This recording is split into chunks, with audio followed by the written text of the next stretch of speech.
Done. All right, guys. So, hello. So I'm Misty Henkel. I'm from Chinchilla in Queensland, which is a little town about 4 hours west of Brisbane and the Gold Coast in Queensland. And I'm a sales trainer. So I like to say I'm an international sales trainer because I get to run classes online for everyone. I run group sales classes. So the problem I solve for people is closing sales every day. So generally I'm working with entrepreneurs and solopreneurs who love what they sell so much and believe that their thing can help so many people that they would like to be making sales every day so that they can help the most amount of people. And I do it through group sales classes, and I also do it through personal coaching sessions. So when it's with me, my group sales classes are run 5 classes a week to fit in with different time zones. And in American dollars, it'd be $100 a year. Come to as many classes as you like. And then my coaching sessions are 2022. So $20.22. I think 2022 for 2022. It was kind of a fun thing that a girlfriend of mine started last year with her parenting courses, and she was going to help as many parents as she could in 2021 for $20.21. So it's a bit of a roll-on effect, and so that's been fun. But the idea behind it, where I'm concerned, is that pretty much everybody that I've ever spoken to, I do a lot of networking, and everyone I've ever spoken to, or anyone that comes out networking, we've all got sales training. We just don't necessarily sell after we've had the training, and that's not, and that's for whatever reason that it might be. There'll be something that gets in the way, and so I just come in. I just help for $20. I just come in, I fix whatever the problem is. You get to sell and get to move on. And my goal is to only help, I think it's 7.6 billion people on the planet. If you have the information to make your own money, that's great. Then our kids get to grow up knowing that they can make money doing whatever they want. They don't have to be growing up, go to school, do all those years at school, only to end up in a job that they don't like and that they hate everything about life because they're not enjoying themselves. So it's good fun, what I do. So I run all sorts of different classes. It'll be a small component of sales is how I teach my classes. So it's pretty much in a format like this, and then I'll just pick a topic and we're going to practice on this one little thing. So there's many things that gets in the way of sales. It could be a lot of it is delivering the price, because things cost money. So delivering the price will get in the way. It's the price of products isn't usually what stops someone from buying. It's the way you say the price. It could be silence. It could be many different areas. So I wasn't really sure of where I should talk to speak, because I've got a few different topics that I can speak on. One is how to go from no sales to sales. Another one is the gold card for all closing. So if you want to close sales, I've got this one gold card for all closing that allows a really nice finish, and it allows the customer to come back after they've had a think about what it is that they're after. But I thought I might just ask around, who has problems with closing sales, and is there a sort of an area that you'd like me to talk on? Well, I like the second topic that you mentioned, the gold card for closing. All right. So I don't know about everybody else, but if you guys want to weigh in, you can put it in chat or turn your mute off and let us know what you're thinking. We'll go that way, and we'll just see what time it is. What's the time frame I have for this? Because I can get carried away. No, it's fine, because we're good now until 12:30. Okay. All right. No problems. I'll just keep an eye on the time. All right. So this is what I call a plan B close. And this is a gold card for closing all sales. So just quick question, right? So we've all got something that we sell. Just quick question, show of hands. Put your hand up if you really believe in your product or service and you would like to be helping the most amount of people, right? Just pop your hand up, right? Help as many people as you can. All right. Now, put your hand up if, as a consumer, you love it when you find what you're after. Well, you know what you're after. You go into a store, you speak to a salesman. They don't have exactly what you're after, but the salesman stands there trying to convince you that you're wrong about what you want and that you should be buying what they want you to get. Just put your hand up if you love that. Oh, You don't. Okay. All right, then. Put your hand up if you love it. Who here is a parent? I'm a parent. I've got 2 boys. They're 10 and 12. All right.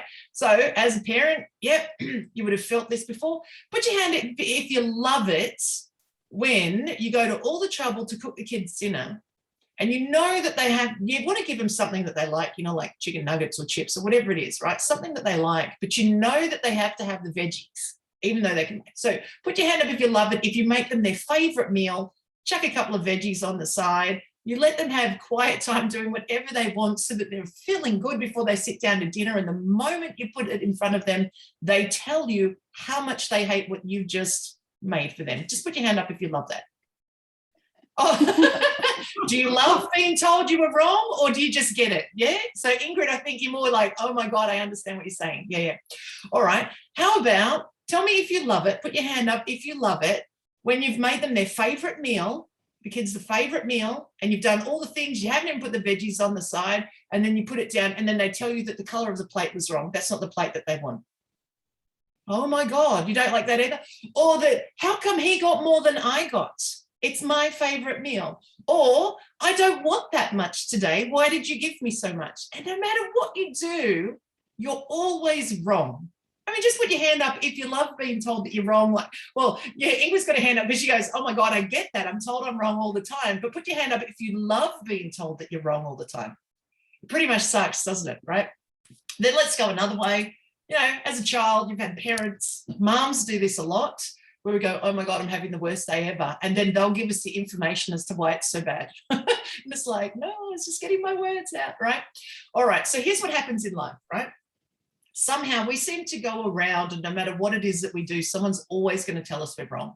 In fact, they tell us that we're wrong so much that imagine this day, you've got the day off to yourself. Literally, there's nothing to do. Everybody is out doing something else and you're thinking, you know what? I'm going to put my feet up and relax. I'm going to take myself out to lunch. I'm going to read a bit of a book.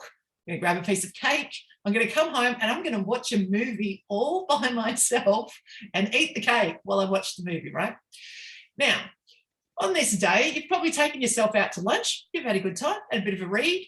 And then you're standing there looking at the cake going, should I buy the cake? I mean, should I go home and watch a movie? Should I do that? I mean, and so because you've got no one else telling you that you're wrong, you start to do it to yourself. Who's done that? Where you sort of start to wonder, am I doing the right thing? Should I be doing something else, right? And so we tend to tell ourselves when we think we're doing something wrong or second guess our own personal thoughts and opinions because over time, everybody else second guesses us and tells us we're wrong. So the plan B close is to not do that to the customer since we've all just seen how much we actually don't like that. So how the plan B close works is first off, we acknowledge the customer for the decision that they've made. So just have a think about whatever it is that you sell, right? And it doesn't matter what you sell, right? It only matters that someone was chatting to you about it. So let's go with, MJ, I'll go with you, right? So you do stuff in financial services. It's just a guess, but do you do like life insurance policies? Right. Okay.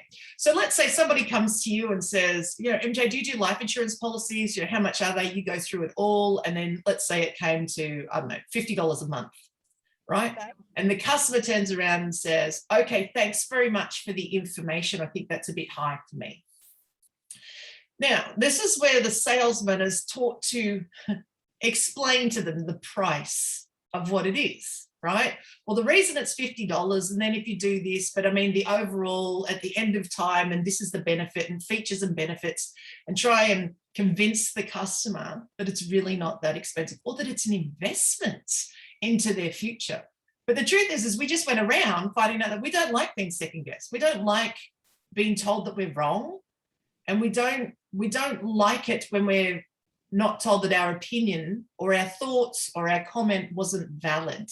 Like it was just overridden, right? So here's how the plan B close works. Is at the very beginning when someone says, thank you so much for the information. I'm still collecting data at the moment. I'm not sure which way I'm going to go, or I think that that's a bit expensive. I don't have it in my budget. The first thing as a salesman you get to say is, I love that you're still thinking about it, and acknowledge them for where they are, for the fact that they've asked a question or asked for help. right? They could even go as far as to say, look, I think your policy at $50, that's more than what I'd planned. I found someone else that's doing it for 20, right? And MJ's probably thinking, no, that's no good, but it's not your job to tell them they're wrong, right? Because the truth is even as salesmen, we think we know what's right and wrong for people based off our products and services, but we don't actually know their life. So we don't really know that, right? And I'm going to tell you a little story. Remind me to come back and tell you about mattresses because that's going to paint a story about whether we're right or wrong about someone's sale choice, like a purchase choice, right? So the first thing you say, I just love that you asked some questions in the first place. Or if they say, I've decided, I think I'm going to go with the other guy because it's more in my budget. So I'm going to go with the $20 option, but thanks for telling me about the $50 option. You get to say this, I'm just so excited that you're looking into it and you're looking into what is best for you right now. And that leaves it with them. And then you end with this one, and I'm happy to be your plan B. Right? So by saying, I'm happy to be your plan B, it lets the customer know that I'm not going anywhere. Just because you've picked someone else doesn't mean I'm going anywhere. I'm always going to be around. So you can't hear MJ, you're on mute.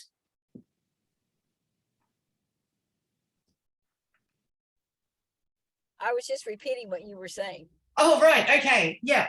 So it allows the customer to know that you're not going anywhere. You're always going to be around. You've acknowledged the customer for the decision that they've had to make. Because the truth is this customer has to make many decisions over the course of the day, thousands of decisions over the course of the day, right? And now they're left with being told that all your hard work has been acknowledged. And I believe that you know exactly what you're doing.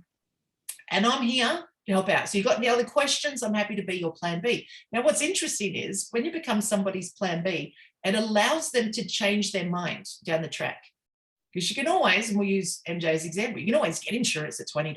And then if you decide that you've got more money and that actually the $50 policy was the better one, you can change it. And it gives them that opportunity to change their mind. Often what happens is when you become someone's plan B, they change their mind on the spot. Oh, geez, they were so nice. Actually, I'm thinking I should just go with you because you were nicer than everybody else I spoke to. So that can happen where they'll change their mind on the spot. But in general, it can take about up to 3 weeks for somebody to go, you know what, I think I bought the wrong thing. Now, here's what happens. Who's done this before? Who's made a decision to buy something? For whatever reason, it might be, you know, that fits into my budget better. It's not exactly what I'm after, but I'll make do. And then later you go, that was a poor choice. I bought the wrong thing and I really need the other one. Who's done that before? Where you've gone, oh, it's not quite what I'm after. I should have got the other one. And sometimes it's too late. You can't go back. Well, when you become somebody's plan B, right, and something happens that they've changed their mind or they can update, if you end it like this, let's say MJ said, yeah, no problems at all, go with the other one, you know, good luck, right? Now, she can be as pleasant as she likes, but it's very dismissive. And it just lets somebody go. So if they do change their mind and they go, you know what, it's not really working out with this other person. I could go back to MJ, but, you know, to be honest, she didn't really want me. She didn't try very hard and try and convince me, like as if all of a sudden it's now the salesman's fault for them buying the wrong thing, right? But, and so what they do is they take the information that they collected from the salesman to start with and decide to start again with a brand new person, right? And this can happen, we'll see this, let's say in the network marketing world, where there'll be, let's say there's, you know, a few people that sell Arbonne products or a couple of people sell Arbonne products. Someone says, oh my God, I worked so hard with them for years and years, trying to talk to them about skincare, but they bought it from somebody else entirely. There'll be something in there where they didn't end up with that original salesman, but they collected all the information and they bought the same thing from somebody else. Right? Because there was something that stopped them from going back. Maybe they felt like the other person didn't try that hard, or they got embarrassed because it took so long and then they wanted to keep it a secret. They bought it from someone else. Who knows what it is? But the truth is once you become somebody's plan B, when they change their mind, they can go, you know what? MJ was really pleasant. I think I'll just go back and ask her some more questions. So it allows the customer to follow up on you where normally they would just either drop it or start again with somebody else. It also means that it gives you a really great follow-up with them. Who struggles sometimes with follow-up? You know you should do it, but you don't always get around to it, right? Yeah. And then you think, God, it's so awkward, particularly if you're someone who quotes. You send a quote out, they ask for a quote, you sent them a quote, and then you have to, just following up on that quote that I sent you. And the conversation tends to go, what did you think about that? Right. Whereas as a plan B, it allows you to follow up on the customer getting the thing that they were after. Right. So, so if they were after, I'm just trying to think, I'll look at what someone else does. All right. Who does, Lena does wearable technology, right? Does that help with migraines? Is that what the wearable technology does? It's something like that. Yeah.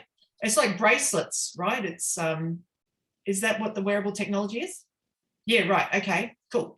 Right. So if I'm struggling with migraines and get headaches all the time, and I've found out about the wearable technology, and I decided not to buy with you, you said, no problems, I'm just here as a plan B, right? It means that you can come back and say, okay, so how are you going with your migraines? What have you found? Have you found something that's working for you now?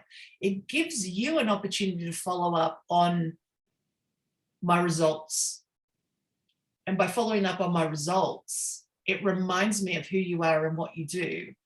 And then it sort of drags me back towards you without just going, you know, did you want to change your mind and go straight back to the wearable technology? Would that help you better as well? So that's how you use it, right? Now, how it came about was many years ago, I was out networking and there was a guy named Dale out and he was an electrician. Anyhow, I asked him, I said, you know, what is it that you do? And he says, I do electrical maintenance for cafes. I thought, wow, that's a very precise gig you've got going. And I'm racking my brain and going, I don't know anyone who owns a cafe. So if I don't know anyone who owns a cafe, I don't know how to help this guy at all, right? So I said to him, I said, geez, I don't know anyone that owns a cafe. So I'm unsure as to how to help you get work. And he said, no, he said, I've got it covered. He said, I come out networking because I talk to people. He said, and you know, that's practice. He said, but here's how I get my work at cafes. It is simply just the best idea ever. He says, he goes into a cafe. So what he would originally do is, so he lived in Canberra at the time when I met him. So it's the capital of Australia. And he said, went into LinkedIn and put all the cafes in LinkedIn, into my LinkedIn, right? So that then when a cafe owner from Canberra wrote a post, I would go in and buy a cup of coffee that day from whatever their cafe was, right? He'd buy the cup of coffee, he'd look around and go, oh, you must be the owner. You're probably the one that wrote the post. And then he'd go up and he'd say, how are you going? Are you, the owner? Did you write the post? I saw your post this morning on LinkedIn. Thank you so much. It was so great. It reminded me to come in and grab a coffee from you. Wow, great coffee. Look at this place. You've really got it going here. How long have you been around? So basically, it's very warm from his end, even though the owner doesn't know who he is. So just gone in to acknowledge you're doing a great job here. Thank you for the post. You've really added value to my day, right? So then the cafe owner would start chatting to him. Oh, thanks so much. Do you think anyone read my LinkedIn? No, I read them all the time. And, it's great. And you've really made my day. How long have you been here? And then the cafe owner will start chatting, right? He says, wow. And so along the way, the cafe owner is going to say, and what is it that you do? Because you can see where it's going to track here, right? What is it that you do? He goes, well, I'm an electrician. I do electrical maintenance for cafes. But here's where he follows up. He says, but I can see that you don't need an electrician because your guy already has you running so great. That's why you've been around for so long. So he acknowledges the cafe owner for the work he does. Cafe owner's like, oh, thanks very much. Yeah, he keeps it going. He does a great job. Cafe owner's thinking, I don't even know who our electrician is. Like, I just go to the phone book and find the first one that's available. But he's like, yeah, no, I've got a great one, right? Or it could be that it's his brother-in-law and he feels like he has to use his brother-in-law and his brother-in-law takes forever, but you know what? He puts up with it because it's his brother-in-law. Right. So Dale would just say, I can see that you do a great job here. It's fantastic. Your guy keeps you running. He's amazing. And then before he leaves, he says, from time to time, something will break down and you'll need an electrician and you'll call your electrician and he'll be busy fixing someone else's thing. Should that ever happen, I'm happy to be your plan B. And he gives the guy a business card, a magnetic business card. It says electrical maintenance for cafes, Dale Rogers, and then it says, I'll be a plan B. Just pop that on your fridge. And so I'm happy to be your plan B, come fix it. So the guy puts it on the fridge, Dale leaves. And that was in May, I saw him. And by Christmas, he'd told his family, Christmas is off. I've got too many cafes I'm looking after. Christmas is off. I'm sorry, we can't do anything, right? And that's how he'd get it. He'd just be everybody's plan B.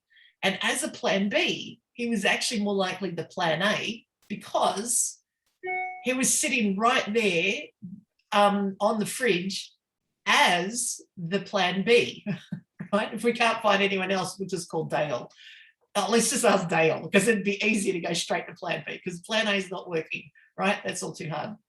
And so that's how the plan B came about. So I have different people who test it out all the time. I've got one guy who's a cleaner here in Australia. He started a cleaning business in January of last year. And so much does he fall on being a plan B that he has it written on everything. Business cards, stationery, emails, any quotes that are sent out. Here's your quote. Thank you for the opportunity to quote. And no matter who you decide on, we're happy to be your plan B. He said, Missy, so it turns out there's two sorts of people in the world. He said, those who want to be considered the best and those who want money. And those who want money just need to be the plan B. And those who want to be considered the best, push to be plan A, like push to be that person. He said, and nobody likes them. So when he has somebody call up and say, Glenn, how much does it cost to clean my house? I want to sell it. Let's say he says $2,000. The other person, the consumer, will say, $2,000, my God, I've rung all these other cleaners. They're $1,000. Glenn says, yep, no problems at all. They'll do an excellent job. I'm happy to be your plan B. And then he just leaves it up to the customer. He doesn't get into a haggling thing. He just leaves it up to the customer. He didn't used to do that. He'd say, no problems. He'd actually come to my classes and he'd say, that's not my customer. The one that wants to compare my prices to someone else is not my customer. And I said to him, that is so arrogant. I said, because who in today's world doesn't do their due diligence and actually looks up prices everywhere? I mean, if you want something, you are going to, by default, because it's available to us, you are going to look up what you're looking for and you're going to see the different prices of what it is all around. Now, so the person that calls up and says, hey, I was wondering how much it was, $2,000. Well, I found other cleaners that do it for $1,000, right? It's just a statement that the customer's made. They've just made an observation, right? The fact that they said it out loud, it's just an observation. They're not hassling anybody. If a child said it, well, why is your chocolate bars $5 when these other ones are $2.50? And we'd speak nicely to a child. We'd say, well, it's a different brand or it's a different size or this one's on special this week. And we'd speak nicely. But somewhere as adults, we take on the fact that they're trying to get something for free from us. They're not. They're just trying to understand. And for cleaning, right? When you just look at the product, I'm going to get my house cleaned, I want to sell it. Yours is $2,000 and yours is $1,000. What is the difference between a $2,000 and $1,000 clean? Does anyone know the difference between a $2,000 and a $1,000 clean? Only the person that's cleaning the house. That's the only difference. One person wants $2,000, one wants $1,000. I mean, that's it, right? They're both technically, since they're charging money, should be doing a good job, right? And you should end up with exactly what you want, but it's the person who cleans the house. And you don't know that, and it's their system. It could be the speed of which they do it. You don't actually know what sits behind it on the surface of things. It's just the clean, right? So Glenn used to say to people, yep, no problems, go with the other guy, he'll do a great job. And he'd finish like that, right? But if they ever changed their mind or if COVID hit, right, and they needed to get a different cleaner, well, Glenn would even say, if you need help, you can just, I'm always around, or, I'm here to help if you've got any questions. That's how he used to end. And no matter how pleasant he was, Glenn said, really, I wasn't. I didn't care about helping the person that was comparing prices and going with somebody else, one of the cheaper one. He said, I wasn't there to help. He said, I didn't care anymore. I don't want to help somebody. I just want to get paid and I want to do a job and I want to move on. And he said, it's funny. He said, the moment I became the plan B, yep, the other person, they're going to do a great job if anything happens, or if you've got questions, I'm here as your plan B. He said, a switch flicked in my brain. He said, and I actually was happy to help. So if somebody rang up and said, $2,000, I think I can do it cheaper myself, or I think I might try it that way. Glenn says this, he says, I love that you're looking into this yourself. It is such a hard job. And when you nail it, it is so rewarding. So if you need a hand with anything, if you want to know anything about the different chemicals to use in different sections, you know, just give me a call, and I'm happy, you know, I can help you out, and I'm happy to be your plan B, right? He said, so when someone would call up and say, I'm doing the oven, it's really hard, what cleaner do you suggest? He said, I just tell them. And then I hang up the phone. He said, and I feel really good about helping them, even though I didn't earn any money.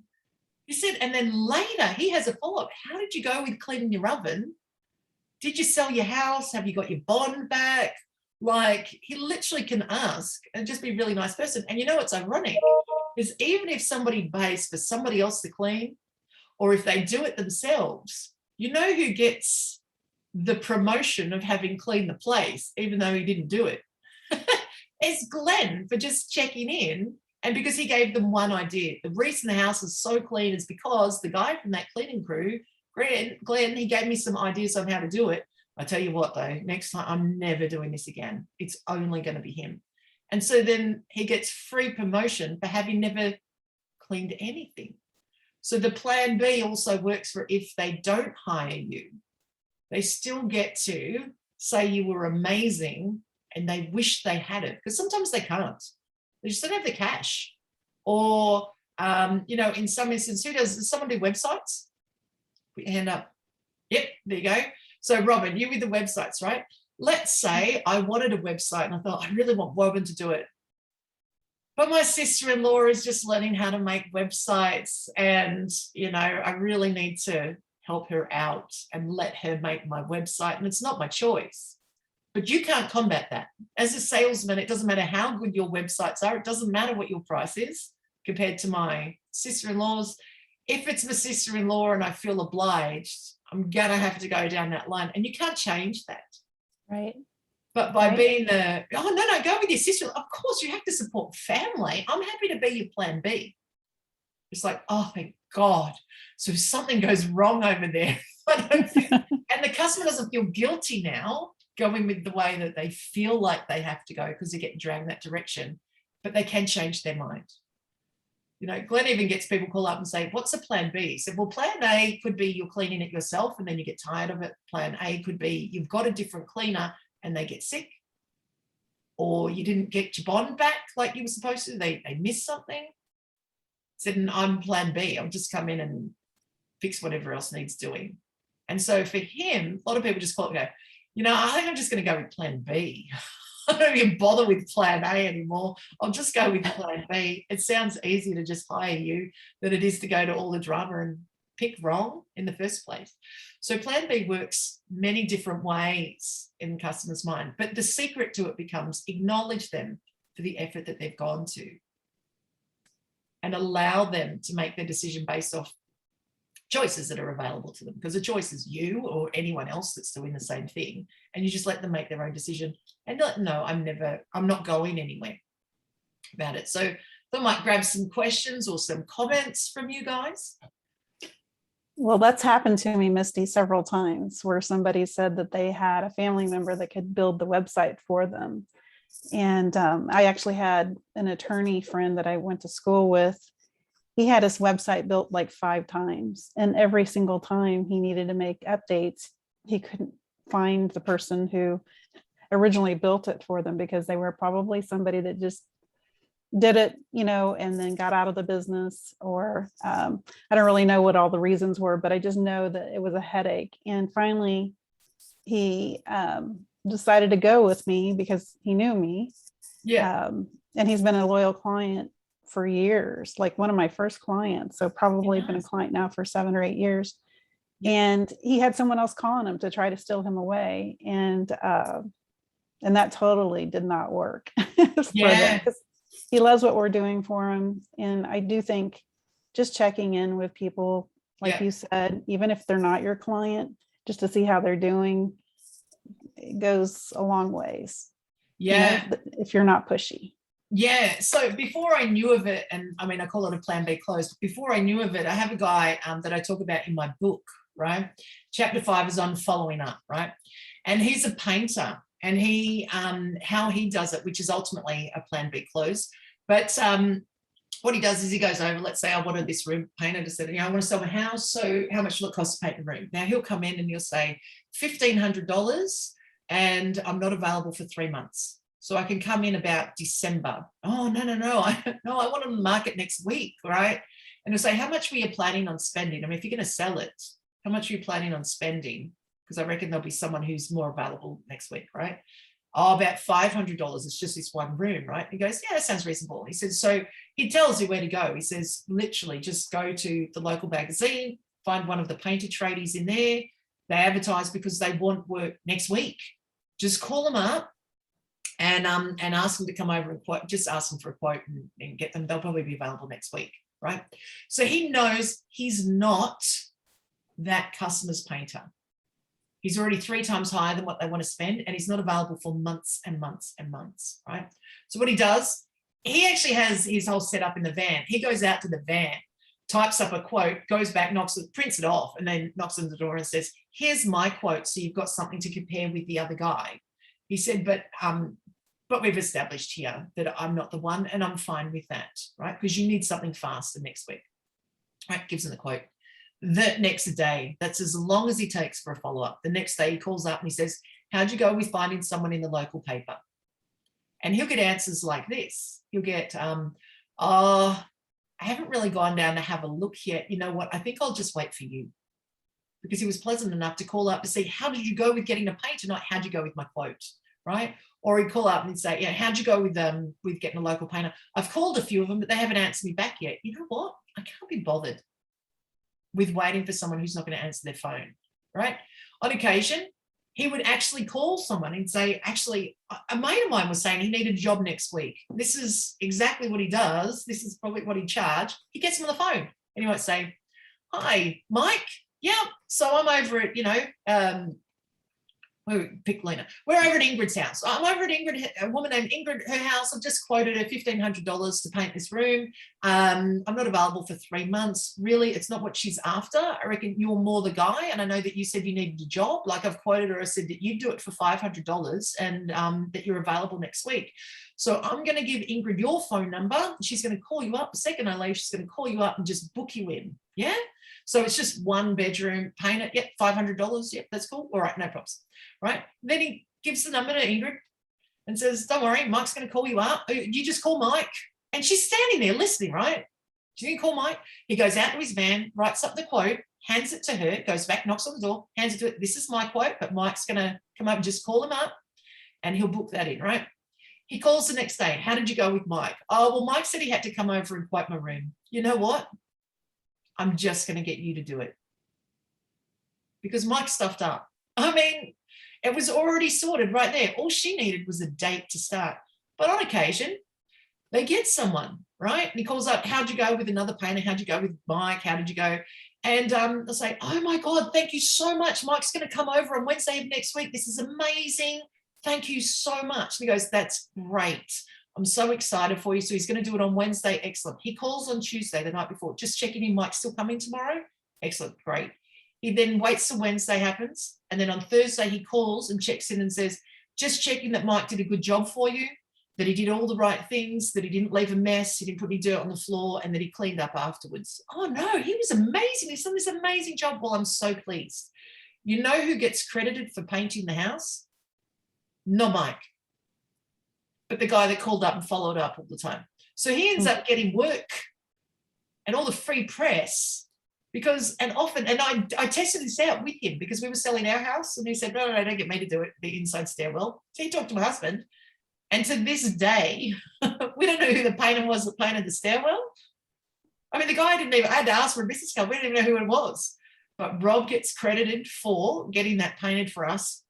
And so he gets all the press, he gets, the promotion. We tell him, just go to Rob. Don't worry about what it costs, just go to Rob, right? Ask him first to quote because he has answers for if it doesn't fit into the time frame anyway. And so ultimately, he's just become the plan B. And his is just a slightly different follow-up system, but it works exactly the same way. And then he gets the free press, even if somebody else was paid to do the job. And sometimes we need more promotion than we do customers. It's because if more people were promoting us, we'd be able to end up with the referrals without having to do all the work all the time to capture it ourselves. So, so I was going to tell you a little story about how we as salesmen don't really know what the customer is buying, right? So many years ago, I used to work in a furniture store. So 15 years ago, I used to work in a furniture store, right? And it was great 15 years ago. You could buy stuff online, but it was only kind of new. So 10 to 15 years ago, it was pretty brand new. So people still like to come into places and talk to salesmen. So I used to sell mattresses in the furniture department. Mattresses and bedroom suites was like my main space that I would sell, right? People would come in and say, oh, I've got a really sore back, I need a mattress, you know, mine's, you know, whatever's wrong with it, right? And so while they'd have thoughts and ideas like my back hurts, so I need a really hard one. And what you need is a not broken one. That's okay. Let's have a look at what's currently going on. You know, how old's your mattress? Yeah, it's 20 years old. Okay. And it belonged to my great grandmother before that. All right. Okay, got it. Right. So then I, as the salesman, could talk to them about the problem that they were having and talk to them about mattresses and give them thoughts and opinions. This is what I want you to lie on and this is what I want you to test for. Right. So that was what, 10 to 15 years ago. Then I had babies, right? So I wasn't doing that anymore. About 5 years after having babies, so we're only looking at maybe 5, 7 years ago now, I went back into the same furniture store to work just on weekends. And I went up to the mattress department to work in the same space because I wanted to see how had time changed over a 5-year time frame, right? How had time changed for people coming in and buying from salesmen? And it had changed dramatically because people can buy everything online, right? And then, so before it was exciting to buy something online, but you're still a bit anxious about it. Now you can buy online and it's just all over the place, right? So people would come in to buy a mattress and they'd say, can I have that $99 single mattress?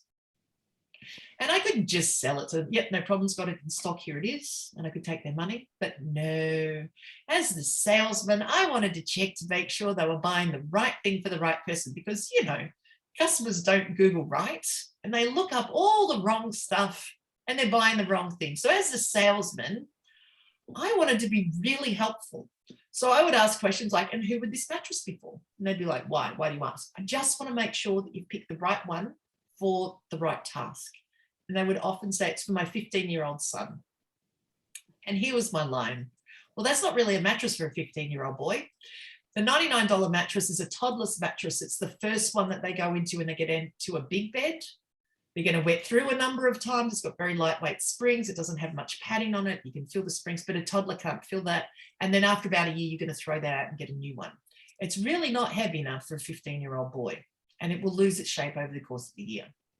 Here's my answer that I'd get. Yeah, find me the person who's going to sell me that mattress. I'm like, well, I can sell you the mattress, but I'm just saying it's not the right one. And they say to me, yeah, I don't want you to sell it to me now. And this would happen over and over and over. And I'm like, wow, what is the difference here? Because here's the ironic thing. They spent all night Googling it, found what they were after, could have pressed click and collect, bought it online and just picked it up from the warehouse. They never had to step foot into the store. And so after a year of running this experiment, why are they coming into the store anyway? It really came down to this. Customers can buy online like all the time. But when it comes to handing over cash, in the end, we do want some sort of experience. And so they go in and they want to hand their cash to a salesman, but only one that they like and that's nice to them, in their view. So I was nice. And I was being very nice about talking to them. I wasn't rude in any particular way. And yet they didn't consider it nice when I second guessed what they were after, right? And it had me think about, where am I going wrong here? So on the days where I say, yep, no problems, I'll sell that to you. They, thank you very much. No, they give me their money, they'd be all smiles and they just buy it and go, right? But on the days that I critique them, and here's the truth, I actually didn't know the back end story of what they were researching. For all I know, they never saw their 15-year-old son. He might have been homeless. They just wanted him off the cement and they wanted to get him something that was off the cement. So anything will do. It could have been that it was part of a divorce and he just never came over to visit, like ever. So if they just had something that allowed him to sleep over once ever, that's all that they needed. We don't really know the back end story of what the customer is Googling for. We just think that we have more answers than they do. But the truth is, in today's world, the customer knows exactly what they've researched for, and we, the salesman, actually have no idea anymore. And if we, the salesman, ask questions to try and catch up with the customer to find out where they're at and how they pick these products and services, the interesting thing is we'll break rapport with them. When they pick us to be the salesman, they assume that we're already friends. So they have what I call assumed rapport. They've picked us out of the crowd of thousands and millions, right? They've gone to us, they've asked us some questions. So they assume that we're friends and that we should like them and that they already like us. When we, the salesmen, start asking questions to try and understand where they're up to, because back in the day, this is how sales training was taught. Ask really good questions so you can qualify your client and help them make the right decision, right? But it doesn't work in today's world with so much Google. Customer has done all the research themselves, and the only person with good questions now is the customer, because the customer knows where their gaps are, right? And the gap might fall in, how much does that cost? Why is that different to someone else's? And your answer is, I don't know.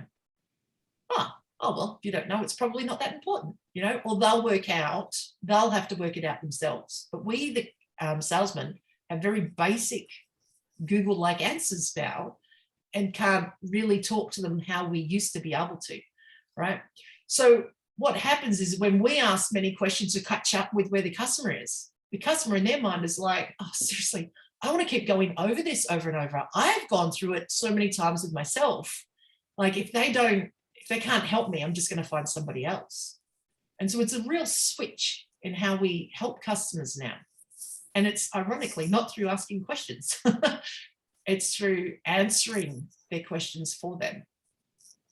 And so again, we as salesmen, when we go to critique someone, we actually don't know what their research method was and what all their checkpoints were. So we can't answer the same way with features and benefits like we used to be able to, because they've done their own research a completely different way. So for those who have kids, right? I have kids and I have milk in the fridge. Back in the day, milk was sold to us like this: great for growing bones, valuable source of calcium, fantastic, alleviate osteoporosis later in life, that sort of thing, right? And that was how milk sold itself to us. As a mum, I have milk in the fridge for one reason only. And now I understand why the English make pots of tea like all the time, right? Is this: when I turn the media off at 5 o'clock in the evening and the kids start yelling at me, I make them a hot chocolate. And the moment I turn the kettle on and make them a hot chocolate, which I need milk for that, the moment I make them a hot chocolate, they stop yelling at me, sit down and drink, and we talk about it. And that's the only reason I hold milk in the fridge now. I don't really care about the valuable source of calcium. It's just I don't want to be screamed at anymore. Right? And Ingrid guesses like, oh my God, right? So I now understand when the English, when somebody's really emotional, let me just put on the tea. I'll put on a pot of tea, right? Yeah. Because it's just to calm down the situation. Then we'll talk about it, right? And so now as salesmen, we can't talk features and benefits like we used to be able to, because the customers created their own, and it's on something that we've never thought of or heard of before as well. So gee whiz, look at the time. All right. Let me ask, I'll quickly go around. Mike, what's your take home from today? Actually, I thought it was very good. I love the idea about being a plan B. Yeah. Because it's all about being positive and thanking them. And so instead of just being argumentative. And so I just thought that was great. And I saw that you wrote a book, so I'm curious on what's this book? Okay, well, I'll email, like at the end, I'll turn this into a YouTube link and I'll send it to you. So if you guys put all your details in, particularly the email address, pop all your details in, and then I'll email you the link. And in my signature block, it actually has all those details sitting right in there with my book. But it's called Overcoming Obscurity: How to Get Noticed in the Marketplace You Can Make More Money. So it's basically 5 sales classes in one. $20.22. Isn't that interesting? I make everything the same price. Makes it nice and easy. Free shipping. Yeah, so I'll send, and it's all just there, and you can ask questions and we can book you for a one-to-one. You can tell me more about what it is that you do. MJ, what's your take home from today? I love the plan B. I really do. That's the first time I've heard that. So that was cool. Also, I don't know. It's just the whole persona that you have and the ease that you do with what you do. And I appreciate that. And so you give people alternatives to how to do sales. And I like that. Yes. The secret today is, well, we have to just fit in with the customers like children, right? You can argue with them all day long. They're not listening to a single thing. So, customers are the same. We can argue with them all day. It doesn't mean that they're happy with their end results. But the truth is because, as I proved at the very beginning, we don't like being told when we're wrong. So if we can come up with a way to help the customer be right, they're not wrong. They may not be completely on the right track for what they need, but it doesn't make them wrong because, again, their research is more in depth than what we can possibly think it to be with their lifestyle. And it puts the customer in charge. I mean, here's how sales works now. So just allow the customer to make their own informed decision. And all they're doing is collecting data from us. When they finally get to us, is they couldn't Google anymore for it, so they've come to us.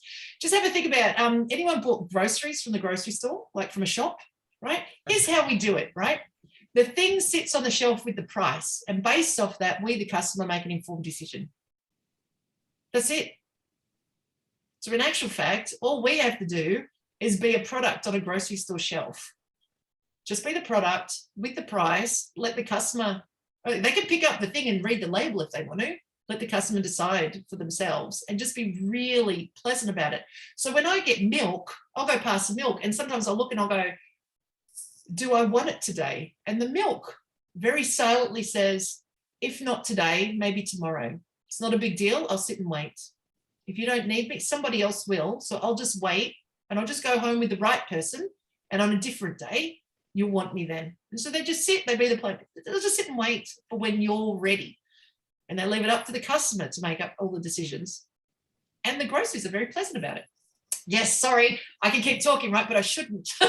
No, this is good. Good conversation. Thank you, Misty. One other comment was the fact that you respect the people. You respect, people are getting respect when you do it your way.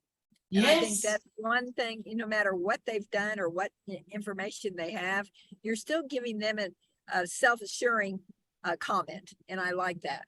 Yeah, absolutely. You put the respect all back onto the person, which never really happens. Ingrid, got hand up. Yeah, I just have a quick question. Is that $22 US or or Australian? No, it's actually Australian. It's like $15 for you guys. I don't do a conversion rate. It's like $20.22. My money. I end up with how I want it my way. But yeah, you guys, it's way different. And it's the same like my sales classes, right? My group sales classes is it's $100 US. It's 138 or something Australian, but it's $100 US. Come to as many classes as you like over the course of the year. But the idea is just find the one that fits in with your time zone. There's usually a couple of them because I run 5 live ones, one topic, and it'll be on one space, like the price. Like I'll say, Ingrid, how much does it cost for whatever it is that you sell? And you have to practice to say the price. And then we'll run another class the next week going, great, so you're going to say the price. So it teaches everybody to understand that Ingrid has a thing that comes at a cost. And that's what it is, right? I've got a girl who makes a board game and it's $250, right? So it's first like, how much is it for the board game? $250. And we all just have to listen to that and go, I don't even know what my thoughts are with a board game at $250, right? Because Monopoly is like $20, right? And it's been around forever. So what's the difference between two games? But then the next week we'll do a class and go, great, so you're going to say the price, and then me, the customer, so each person is going to have this really adverse comment to your price. Like, I would never pay that much money for a board game. And then you, the salesman, just have to live with it. You can't get into a fight, right? And as a salesman, we feel like we have to explain ourselves. Well, the reason it's 250 is because, but it's not. The reason it's 250 is because, well, that's the price. And that becomes the answer, right? So learning to just go, yeah, that's cool. That's just the price. Why would you charge that? Who buys that? It's just the price. And then leave up. And I get the other way that people go, $20 for coaching. Oh my God, how do you make money? It's just a price. Right? It's like, don't you value yourself? Oh no, I do very highly, actually. It's just a price. You can't honestly make money. No, it's just a price. Mine's built on volumes of people. I get to help lots and lots of people. For $20, you'll get help this week. So I just fix the help now and then move on. But yeah, it can go both ways. People can complain and go, I would never spend that low, or I would never spend that high. And ultimately, the customer is making a comment in that moment when they hear it, but it's not an informed, they're just doing it based on their moment of information. And they go away. If you're really pleasant, when you learn to be really pleasant about it, they go, I don't understand any of that, but and then they work it out themselves. So yeah, but yes, $20, 22 cents, my money. Nice and simple. Ingrid, what's your take home from today? Oh, you're on mute. Oh, okay. I know. I love it. I love the idea of being a plan B and just being like, okay, whatever, I think it takes the pressure off of everybody. Takes the pressure off of salespeople, off of the customers. They don't have to buy. And yeah, I think it's really cool. We practice it in class. There's a woman who's a weight loss person, right? So her name's Katie Gordon, and she does dietless living, right? So it's not about going on a diet and following one of those things. So one of the guys, he made this coach, so that you had to make a comment at somebody's product, right? And he said, okay, so you're like a weight loss person. He said, but I really like donuts. And she's like, yeah, that's cool. I'm happy to be, like, I want to lose weight, but I really like to eat donuts. And she's like, yeah, that's cool. I'm happy to be your plan B. And he's like, well, I mean, I'm only looking to have one donut once, say on a Saturday at lunchtime. Like, I mean, he's explaining himself now. The moment she said, I'm their plan B, he's like, well, I don't think you're going to eat that many donuts. And he actually just tracked towards her entirely. And he was just playing, So it does allow the customer to just, it switches something. They're like, oh my God, that was so nice. I think I really want to learn that way. I don't even know that I want to eat donuts, and he changed his mind instantly on the spot. We couldn't stop laughing, right? So yeah, it gives all power back to the customer with no guilt. It's fantastic because it doesn't matter which way that they go because there's no guilt that sits anywhere. Dave, what's your take home? Well, first of all, are you always this bubbly at 3:30 in the morning? Oh, I'm like this all the time, like 100%. I'm like this all the time. So what's it like to be a day in advance? Can you tell us what we can expect tomorrow since you're already a day in advance? Yes, the day's going to be fine. The weather is lovely. I think you're sitting on a similar weather to me, so I can tell you what yours is, right? But yeah, no, you're going to be sitting on pretty similar to me, although I believe Iowa's got rain. That's going to head in for a while. But yeah, no, it's good day ahead. So two things. I liked when you used the word on the line. I love where you were still thinking about it. Yeah. When you initially started talking about it, I thought that was a good connection to get the person thinking that you're still thinking that they're thinking about it. That's just a good thing. I think it's a seed. It's almost like a what's a kind of verbal contract with them that you're still kind of working your way through it. It reminds me of something a long time ago, about 25 years ago. Somebody once said to me, sometime in the future, we're going to do business together.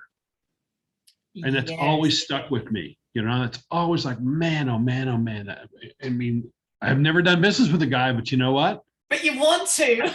I know his projects. And I'm like, oh, okay. I'm not in the mood. I'm not in the mode of buying a house, but he does build custom houses. So I thought that was good. It was a very good presentation. So thank you. Thank you so much. Thank you. What about you, Robin? What's your take home?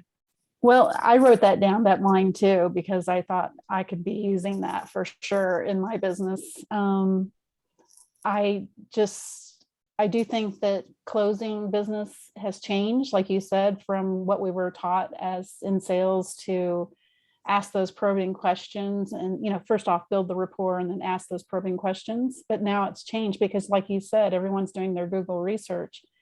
I mean, my son-in-law, I really want to tell him about this plan B because he's in car sales and these people come in, they've already done the research. They know what they want to buy. Yeah. He doesn't really have to sell them anything. They may not know all of the features and functionality of the things in the car, but they know that this is the kind of car that they want. The challenge is there's such a shortage of these cars. It's always difficult to get them exactly what they want today. So, just leaving in their minds, hey, I'll be your plan B. I'm here for you if you can't find it anywhere else. That's powerful, I think, in itself. Yeah, absolutely. Happy to be the plan B. Yeah. So when I flick it to you as a link, you just give it to him, because it would just be a YouTube link, and you just give it to him, and then he perfect. can do it. No, perfect. Thank you. And my contact details are around, so it's just easy. Just get into contact. If he wants to call, I'll do one-to-one, give him some ideas as well. Well, and I would say, if it's okay, Misty, with you, if anybody has more questions and they'd like to follow up with you, we've got your contact information. Would that be all right for us to reach out to? Absolutely. Okay. Absolutely. I can't help 7.6 billion if you don't reach out. No, that's awesome. To make it as easy as possible, right? So yeah, absolutely. Thanks. I'm available like all the time. Well, anytime you want to get up in the morning and join this group, you're always invited. I have to say that between 11 and 3, it's actually my hardest time to do it. But I'm like, I set so many alarms, and I told everyone in the house, and I've written it down everywhere, and I've gone, I'm making this like, and I barely slept for the effort of going, I'm not missing this, but it's been so worth it, right? And then I ended up, the dog thinks it's great, because I ended up just sitting on the lounge with him with a blanket, setting 15 alarms, going, well, let's see if I don't have to put all the noisy ones on there. We very much appreciate you and appreciate all of your knowledge, and I do appreciate it, because I learned definitely this is a great plan B that I'm going to experiment with.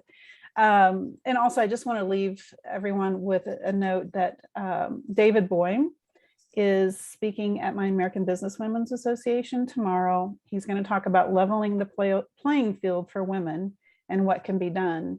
And it's just really an open discussion with women to talk a little bit about probably activism and things that David really stands up for women and women's rights. And so it should be interesting. I don't know if anybody's registered for that. I hope you guys got the registration links. I think I sent it to you guys, to some of you guys, but if you can't make that one, we do have another great speaker coming up next month in September. And so just wanted to let you know about that too. And I can send out an invite if you're interested. And I think that's it to wrap things up. But I'll just quickly ask Lena, what was your take home, Lena? Oh, sorry, Lena, didn't mean to cut you off. Oh, that's okay. I really do like the plan B, but I also like the plan where they're plan A and you check back with them. I think that's brilliant. Yes. It really builds a rapport.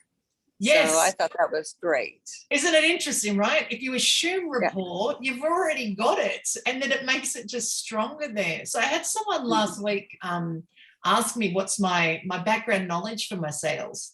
And I'm a salesman by trade, started as a barmaid for 10 years from the age of 18. And I said, so I sold food and drink. Here's my sales experience. I sold food and drink at full price, because nothing gets discounted in that world, right? Doesn't matter how many friends you bring in, you'll buy the same drink, same food, it's full price. That's it, that's the price, right? Then I went and started selling furniture. So I sold furniture for many years. But the store that I sold furniture at, it was already packaged together, and that was the price. There was no discounting. That's the price. That's it. Then I sold Apple computers, which is only sold at the price that it's marked at. That's it. Then I did worked for the Patents and Trademark Office, selling trademark applications, which comes at the price. Nothing ever changed. So my background experience is we never have to discount. We only have to tell people price. And we get to allow the customer to make up their mind based off the basic information that they're given. Here's the product, here's the price, I'll leave it up to you. And so that's where my whole background history of sales has come from, to then collect these other ways that we talk to a customer, because it's never, for me, it's never been any different. Discounting's never been allowed as an option in the first 20 years that I was selling. So, and people bought anyway. Even if you got anxious about it, people bought anyway, because that was the choice, right? Buy it, don't buy it. So yeah, I feel bad for people in the car industry who feel like they have to discount all the time in order to sell. But the moment you become the plan B, they'll buy the car because they like the salesman, right? And it doesn't matter how much it costs. And they'll buy based off who's taking my money. And we don't want to hand our cash over to someone who's horrible these days. Otherwise, we just buy online and never meet the person, right? But if they come out in person, you just have to be the nicest one in the room, and your plan B gives you that 100% every time. So yeah. Perfect. So thank you everyone for letting me come and speak to you today. I feel really honored. Thank you. It's awesome. So I think I'm the host, so I'm definitely not leaving until right at the end. I think I'm in charge now. So my feedback is save the chat. So when I write something, just save the chat on the way out, so that you've got it. I will be the last one to leave since I'm now hosting, and I'll turn it into a YouTube video and I'll just send it to you. Awesome. Perfect. All right. Thank you. Misty. You're welcome. Thanks for having me. Bye, guys. We'll see you back here the third Monday of next month. Right. Third Monday of Thanks. September. Tell everybody it's just once a week, once a month now. Take care. Bye. Thanks, all. Misty. I'll be in touch. Thank you. Excellent. Bye.